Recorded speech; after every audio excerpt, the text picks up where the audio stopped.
Hey, I'm Vince Beese, the host of the Early Wins podcast. And on this show, we interview startup founders to uncover their secrets to success closing their first customers. During this 10-minute, three-question episode, you'll gain insights and lessons to help you land deals, find market fit, and chart your path to scalability.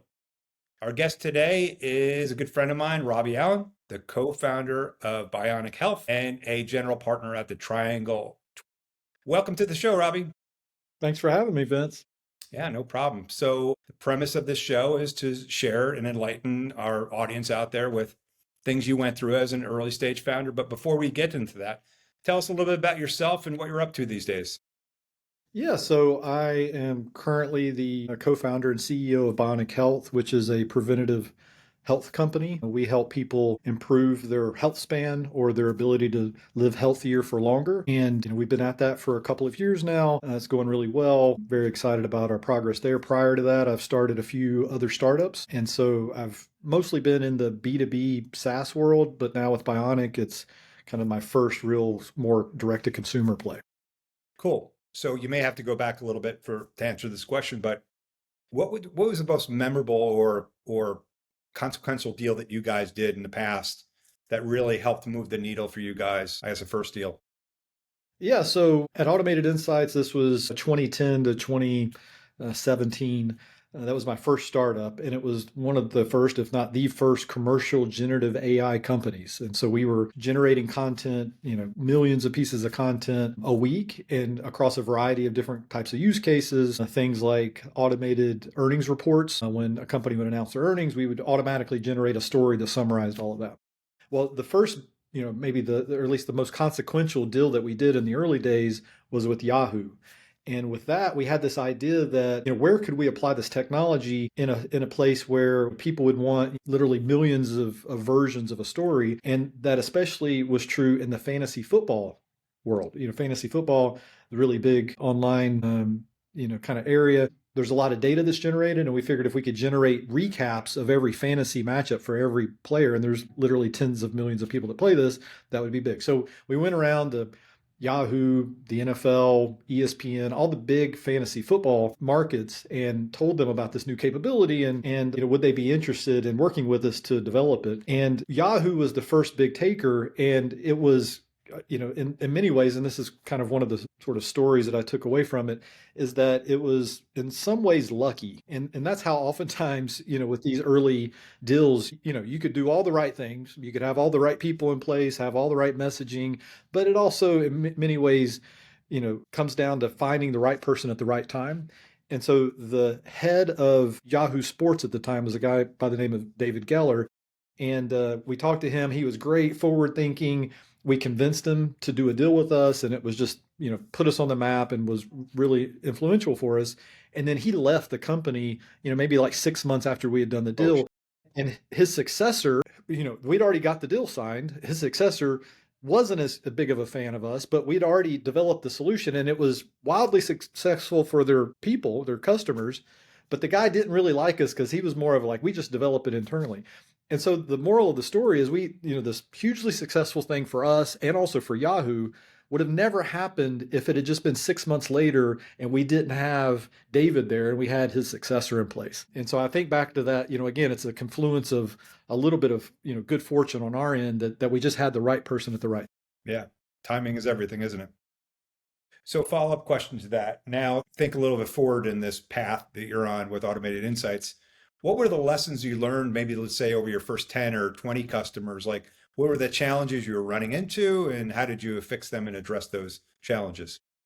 Well, for us, the biggest challenge, and this is the case for especially any sort of bleeding edge technology vendor, is you have to educate the market. And early on, like I'm a technologist by training, right? I'm not a salesperson by training or, by nature even. And so I'm all about creating cool technology and like, can we create the most advanced technology you possibly can? And if you can do that, then you're differentiated and wow, there's not going to be a lot of competition. And all that sounds great to a technologist.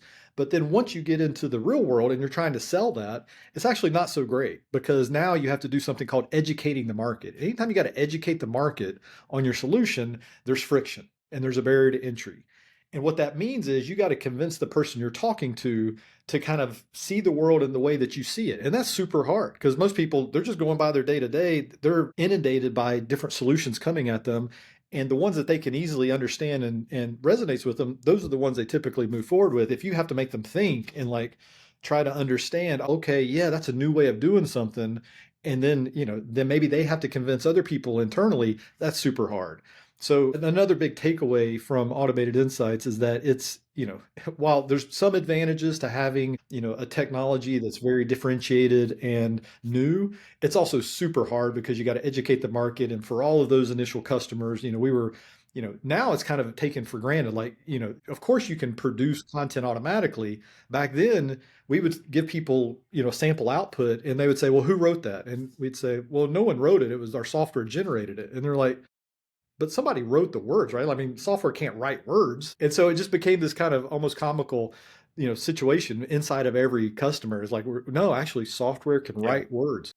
So you bring up a good point. You can enter a market that's already established and you could be trying to compete against established players or be one of the players, or you can enter a new market that you're creating.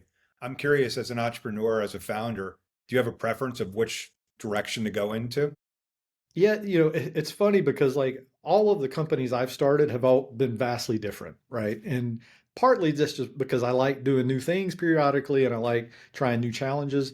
There's other entrepreneurs that I know that they were successful with a venture and then they went on to their next one and it was just rinse and repeat. And they went in and did the exact same thing.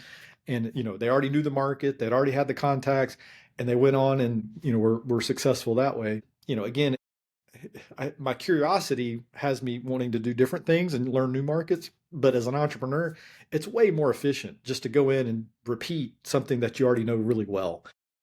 So I think it's way easier to do something in an established market where you kind of know the market well than it is to try to again create a new market or educate on a new market. That's Yeah. much harder. Making a better widget sometimes can be easier potentially, right? Taking a slice of that big market can be easier. I've been through both as well. So, piece of advice to founders out there that are trying to land their first customers, what could you advise these folks on? So the advice is actually similar to how I think about audiobooks, oddly enough. And so there's been a couple audio. So I listen to lots of audiobooks. I've been an audible.com subscriber since like 2004. I think I've listened to like 800 audiobooks.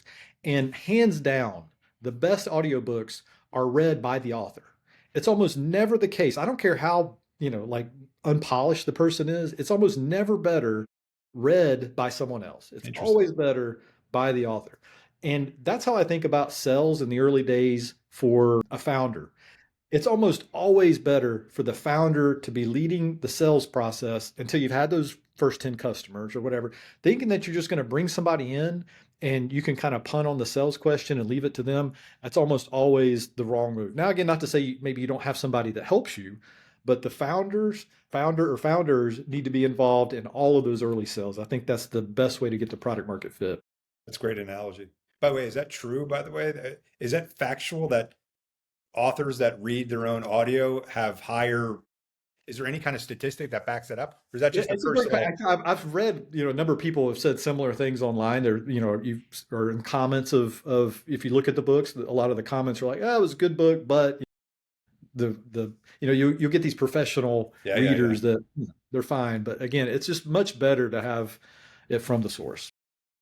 Awesome advice, Robbie. I appreciate you coming on Early Wins today. Yep. Thanks for having me.